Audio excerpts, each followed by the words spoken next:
Sahabat, ini adalah hari yang keempat. Air dari rendaman kita udah jauh berubah.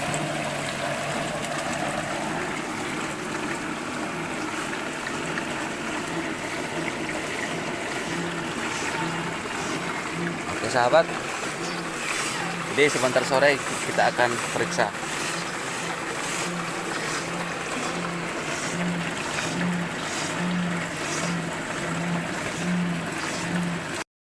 Baik sahabat, jadi air rendaman kita alhamdulillah sudah jauh warnanya berubah.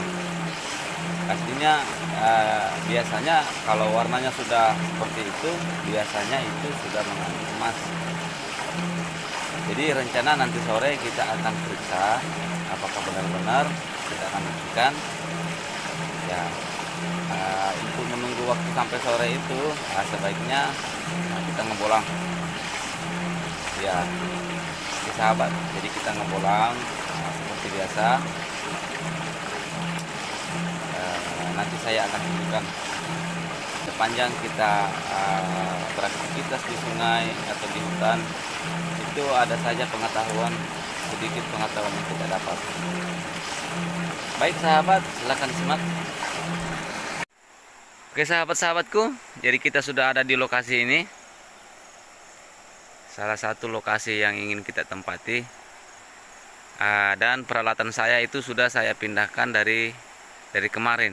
Jadi peralatan saya sudah ada di sana sahabat, sudah ada di situ.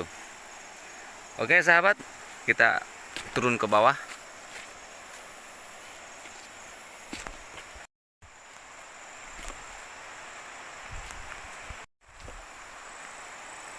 Baik sahabat, jadi mesin kita sudah terpasang di situ, sudah kita hidupkan.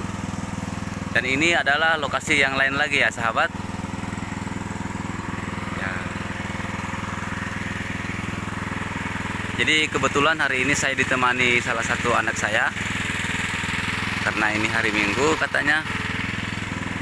Oke sahabat, jadi saya coba-coba ngerjain yang di sini. Dan mudah-mudahan ini juga ada emasnya. Ya, jalanan itu ada di sebelah sana ya sahabat. Jalanan ada di sebelah sana, di atas gunung itu. Ya. Oke sahabat, silakan disimak.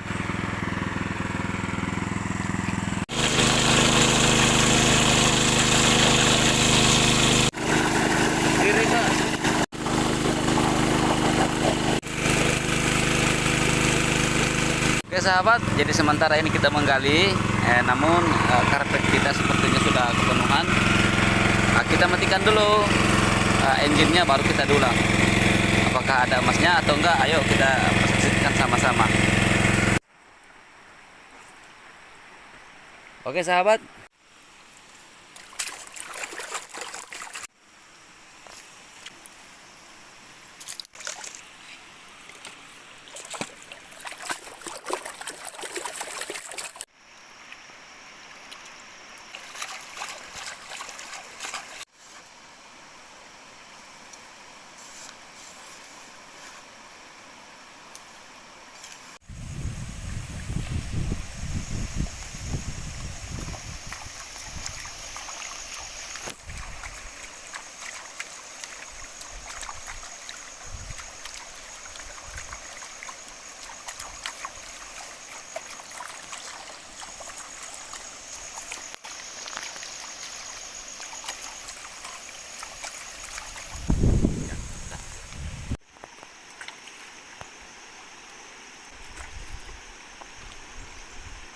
Itu sahabat, jadi emasnya ada, alhamdulillah sahabat.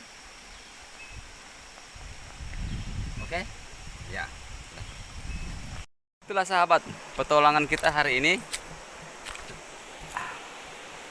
dan kita berhasil mendapatkan emas. Saatnya kita pulang, periksa rendaman juga, apakah sudah seperti yang diharapkan atau gimana. Oke sahabat, jadi begitulah kerjaannya. pada saat kita ngebolang ke sungai, insya Allah ada aja walaupun sedikit. Baik sahabat, jadi di sinilah kami tuh ya, seperti itu sahabat. Baik sahabat, jadi ini adalah hari keempat dimana kita melakukan sirkulasi pada rendaman kita ini sahabat ya. Jadi barusan saja pompa ini saya matikan sekitar 10 menit yang lalu. Jadi ini adalah hari keempat. Biasanya kalau air rendaman sudah seperti ini, air rendaman kita udah seperti ini sahabat, itu udah bisa itu kita panen. Jadi untuk panen pertama kita bisa melakukan hari keempat, dan panen kedua kita bisa lakukan 3 hari kemudian. Jadi maksudnya 1 minggu. Jadi hari panen pertama itu hari keempat, dan panen kedua itu hari ketujuh. Gitu. Jadi kita memanen itu bukan 1 kali ya sahabat, kita 2 kali panen. Jadi coba lihat air rendamannya itu dah seperti itu ya. Baik sahabat, jadi kita coba cek pakai TDS. Harusnya saya menggunakan TDS yang 4 angka, namun TDS itu enggak ada, jadi yang ada cuma ini ya sahabat. Oke, sekarang kita cek berapa banyak kandungan logam yang ada di dalam.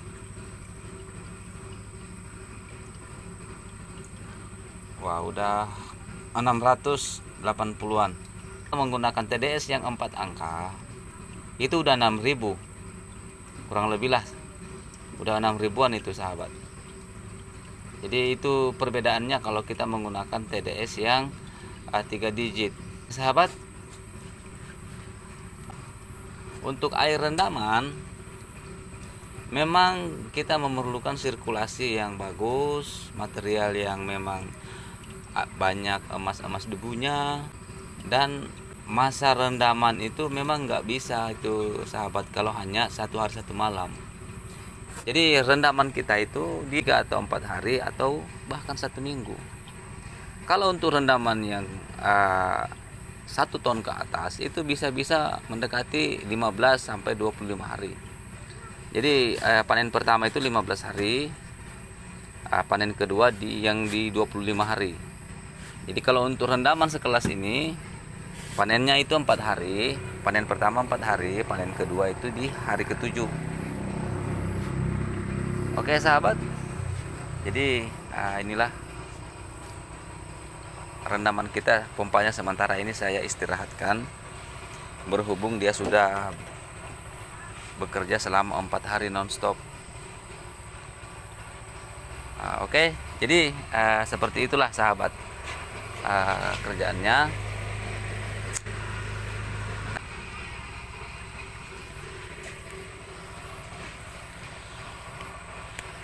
Oke sahabat, jadi gini sahabat, kalau misalnya nggak ada karbon untuk menangkap emas yang ada di dalam cairan ini, kita bisa mengendapkan menggunakan air bekas cukim. Jadi ini kan pH asam, ini pH basah, ini pH 1 ini. Yang ini pH-nya 1, ini pH-nya 12. Itu teman-teman pengolah itu menyebutnya asam dan basah. Jadi gimana caranya kita mengendapkan? Ini kita masukkan ke sini sahabat. Jadi dia akan mengendap. Andaikan nggak punya karbon, seandainya kalau tidak ada karbon, kita bisa mengambil emas dengan cara ini diendapkan menggunakan ini. Bisa juga mengambil dengan pertukaran ion. Misalnya kita punya electrowinning tuh kan, pelatnya itu kita masukkan ke dalam sini. Kita bisa endapkan air sebanyak ini. Jadi endapannya itu yang kita ambil saring. Baru kita bakar. Memang endapannya itu agak banyak ya sahabat. Namun apa boleh buat kalau electrowinning nggak ada, karbon nggak ada. Jadi kita bisa menggunakan air bekas cukim. Jadi saat memberi air bekas cukim, pada saat membulyonkan endapan dari air kayak kita ini itu nggak perlu lagi pakai tembaga, karena cairan ini sendiri itu mengandung tembaga. Nah gitu sahabat. Jadi oke, saya sekarang tunjukkan seperti ini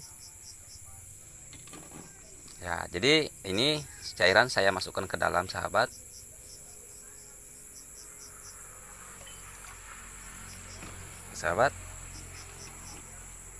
Tuh kan, jadi kita aduk. Jadi saat pH itu berubah, saat itulah endapan itu akan keluar. Jadi kita aduk sahabat.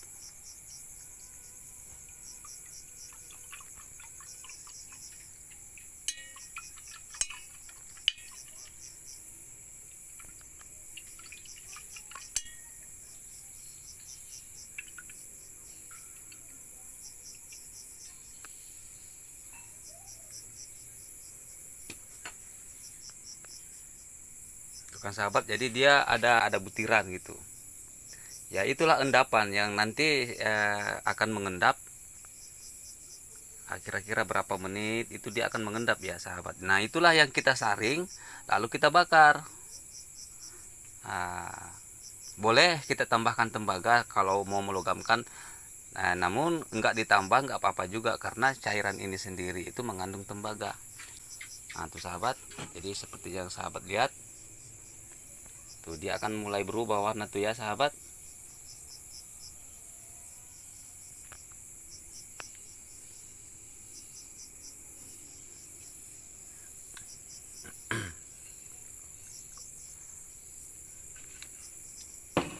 Ya seperti itulah sahabat.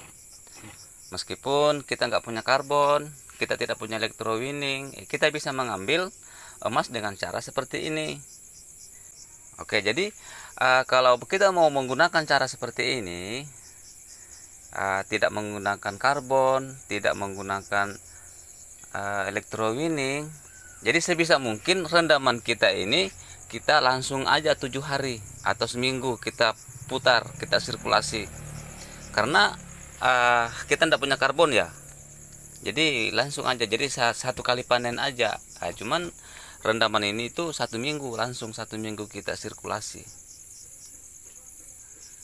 ya gitu sahabat. Tapi karena ini kan saya hanya contohkan ada cairan basah, yang bagaimana caranya mengambil logam yang ada di cairan basah ya seperti ini. Kita rubah pH itu sahabat, jadi dia akan turun mengendap seperti itu tuh. Jadi endapan itulah yang kita saring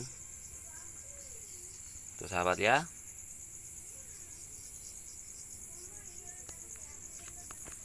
Oke sahabat, jadi saya harap sahabat dan teman-teman udah sedikit mengerti bahwa seperti itulah cara kerjanya. Jadi insya Allah biasanya kalau endapan-endapan yang seperti ini dia agak kental-kental begini tuh sahabat, itu seperti yang biasa saya lakukan, itu biasanya memang positif mengandung emas ya tuh sahabat.